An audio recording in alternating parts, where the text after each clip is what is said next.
গল্প লোভী জগন। একটা গ্রামে দুজন দোকানদার ছিল, জগন আর বিষ্ণু। বিষ্ণুর সততার ওপর গোটা গ্রামের বিশ্বাস ছিল।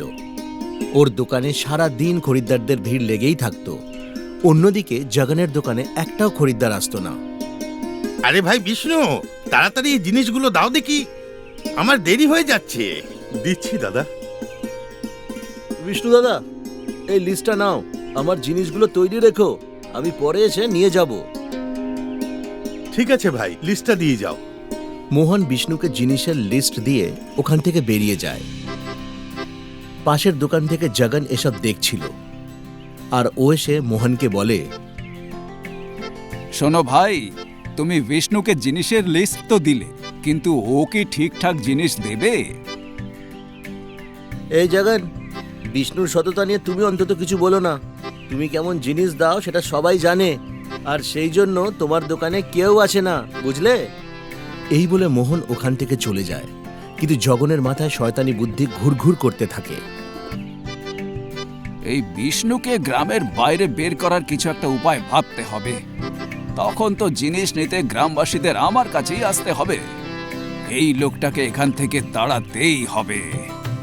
রাত হয়, আর জগন নিজের বাড়িতে বসে বিষ্ণুকে গ্রামের বাইরে কি করে বার করা যায় সেই প্ল্যান করতে থাকে। কোনো না কোনো উপায় তো বের করতেই হবে, যাতে সাপও মরে আর লাঠিও না ভাঙে। এমন কিছুই করতে হবে। কি হয়েছে গো? কি ভাবছো তুমি? কিছু একটা ভাবছি। কারোর ভালো করার কথা তো ভাবতে পারো না, উল্টা ক্ষতি হয়ে যায়। এবার কার ক্ষতি করতে চলেছো তুমি শুনি? বিষ্ণুর। দেখো, তুমি কেন ওই ভালো মানুষটার ক্ষতি করতে চাইছো? তার থেকে তুমি নিজে বরং শুধরে যাও। আমার কথা শোনো। তুমি নিজের বুদ্ধি খাটিও না, আর যা বলছি সেটাই করো। যাও, নিজের সব গয়না নিয়ে এসো। শোনো, আমি বারবার বলছি, এমন কিচ্ছু করো না যাতে পরে পস্তাতে হয়। ঠিক আছে ঠিক আছে, এবার চুপ করো। আমি যা বলছি সেটাই করো। তোমার সব গয়না নিয়ে এসো। আমি আনতে পারবো না, যা করার তুমিই করো। পরের দিন গয়না নিয়ে জগন বিষ্ণুর বাড়ি যায়। আরে বিষ্ণু দাদা, আমায় সাহায্য করবে? না করো না কিন্তু। কি ব্যাপার ভাই? আমার এই গয়নাগুলো যদি কিছুদিন তোমার কাছে রাখো তাহলে বড্ড উপকার হয়। কিন্তু কেন? মানে ব্যাপারটা হলো, আমি আর আমার বউ একটা দরকারি কাজে কিছুদিনের জন্য বাইরে যাচ্ছি, তাই বাড়িতে এগুলো রাখা তো ঠিক হবে না। আর এই গ্রামে তোমার চেয়ে বিশ্বাসী মানুষ আর কে আছে? আচ্ছা, তাহলে এই ব্যাপার। বেশ, দাও, আমি সিন্ধুকে রেখে দিচ্ছি। দাদা, তুমি অনেক বড় উপকার করলে। এবার আমি নিশ্চিন্তে যেতে পারবো। বিষ্ণু গয়নাগুলোকে সিন্ধুকে রেখে দেয়। দাদা, এবার এই কাগজে একটা সই করে দাও। এটা কিসের? আরে দাদা, চাল ডাল তো রেখে যাচ্ছি না, গয়না রাখছি, তাই একটু লেখাপড়া করে নেওয়াটা অবশ্যই দরকার, যাতে পরে কোনো সমস্যা না হয়। কেন জানি না, ওর কথায় আমার সন্দেহ হচ্ছে। এতে এটাই লেখা আছে যে যদি আমার গয়না উধাও হয়ে যায় তাহলে তা পূরণ করতেই তুমি তোমার বাড়ি আমাকে দিয়ে দেবে। যদিও এমন ঘটনা তো ঘটবে না, কিন্তু তাতে তুমি গয়নার দিকে বেশি করে খেয়াল রাখবে। ঠিক আছে, বুঝলাম। তারপরে বিষ্ণু ওই কাগজে সই করে জগনকে দিয়ে দেয়। যাও, এবার নিশ্চিন্তে থাকো, আমার কাছে তোমার গয়না একদম সুরক্ষিত থাকবে। দাদা, আমি তোমার এই উপকার কোনোদিনও ভুলবো না। আচ্ছা, এবার তাহলে আসি। এই বলে জগন ওখান থেকে চলে যায়। বিষ্ণুর বউ চুপচাপ সবকিছু দেখছিল। সে বিষ্ণুকে বলে, এটা তুমি কি করলে গো? এই লোকটা ভালো নয়। সন্দেহটা আমারও হচ্ছে। তাহলে তুমি ওর গয়না কেন রাখলে? সেটা এই জন্যই যে ও কতটা চালাক সেটা আমি জানি। ওর সব বদমাইশির ওষুধ আমার কাছে আছে, তুমি চিন্তা করো না। ওদিকে জগন বংশী চোরের কাছে যায়। বংশী, কি খবর? কাজকর্ম কেমন চলছে? আর দাদা, কাজকর্ম আজকাল সব বন্ধ। চুরি করার জন্য কোনো জুৎসই বাড়িই পাচ্ছি না।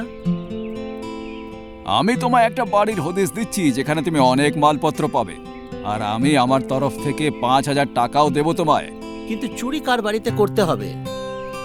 বিষ্ণুর বাড়িতে। কাল রাতে ওর বাড়িতে চুরি করবে। ওর সিন্ধুকে অনেক সোনা গয়না আছে, আরে বাহ, টাকা আর গয়না দুটোই পাবো। কালই ওর সর্বনাশ করব আমি। হ্যাঁ, কিন্তু খুব সাবধানে করবে। পরের দিন রাতে বংশী বিষ্ণুর বাড়িতে চুরি করতে যায়। ও দেওয়াল টপকে ভেতরে যায় আর গাছের আড়ালে লুকিয়ে বসে পড়ে। এদিকে বিষ্ণু ঘরের জানলা দিয়ে ওকে দেখে ফেলে। তখনই বিষ্ণুর বউ গীতা ওখানে আসে। কি ব্যাপার, তুমি অন্ধকারে জানালার কাছে কেন দাঁড়িয়ে আছো? আরে আসতে বলো, একটা চোর আমাদের বাড়িতে ঢুকেছে। শোনো, আমি যা বলছি তুমি ঠিক তাই করো। তারপর বিষ্ণু গীতাকে কিছু বলে। এরপর ওরা দুজনে জোরে কথাবার্তা বলতে শুরু করে। আরে গীতা, আজকাল চোরেদের কোনো বিশ্বাস নেই, যখন তখন বাড়িতে চুরি করতে চলে আসে। কখন কি হয় কেউ কি বলতে পারে? এক কাজ করি, চলো আমাদের সিন্ধুকে যত গয়না আছে সব পুঁটলিতে ভরে আমি কুয়োতে বরং ফেলে দিই। পরে যখন দরকার পড়বে জল ফেলে পুঁটলি তুলে নেওয়া যাবে। এসো। আর যদি কখনো কোনো বদমাইশ চোর আমাদের বাড়িতে আসে, সে তখন তাহলে কিছুই পাবে না। কিন্তু যদি কেউ কুয়ো থেকে বের করে নেয় তখন আমরা কি করব? আরে কেউ কিভাবে বার করবে বলো তো? এই কথাটা তো শুধু আমি আর তুমিই জানবো, তাই না? চলো তাড়াতাড়ি এগুলো কুয়োতে ফেলে দিয়ে আসি। এদিকে বংশী ওদের দুজনের কথা শুনতে পায় আর মনে মনে বলে, এই দুজন কি মূর্খ! গয়না আবার কেউ কুয়োতে ফেলে নাকি? এরা নিজেরাই তো আমার কাজ সহজ করে দিল। বিষ্ণু আর গীতা একটা পুটুলি নিয়ে কুয়োর দিকে যায় আর সেটা কুয়োতে ফেলে দেয়। এবার আমাদের সব গয়না এখানে একদম সুরক্ষিত থাকবে।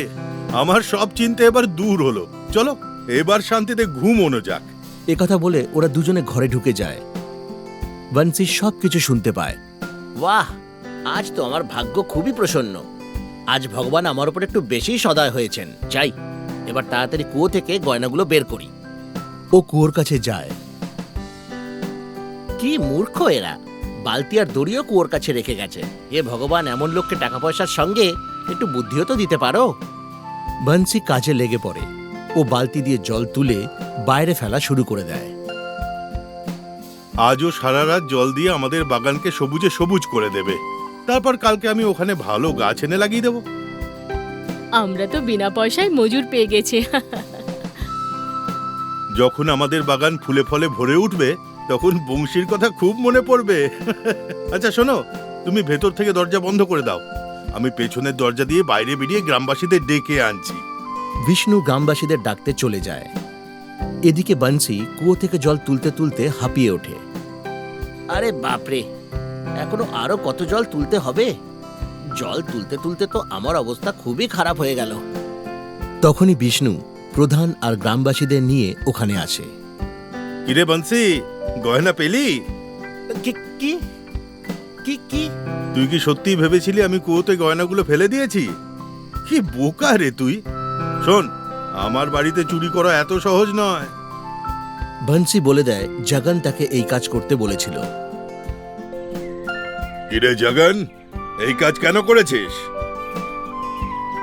ভুল হয়ে গেছে প্রধান সাহেব, ক্ষমা করে দিন। আর কখনো এমন করব না, আমি কান ধরছি। একটা ভালো মানুষের বাড়িতে চুরি করাতে চেয়ে তুই বিরাট ভুল করেছিস। তোকে ক্ষমা করা সম্ভব নয়। তোর তো শাস্তি পাওয়া উচিত।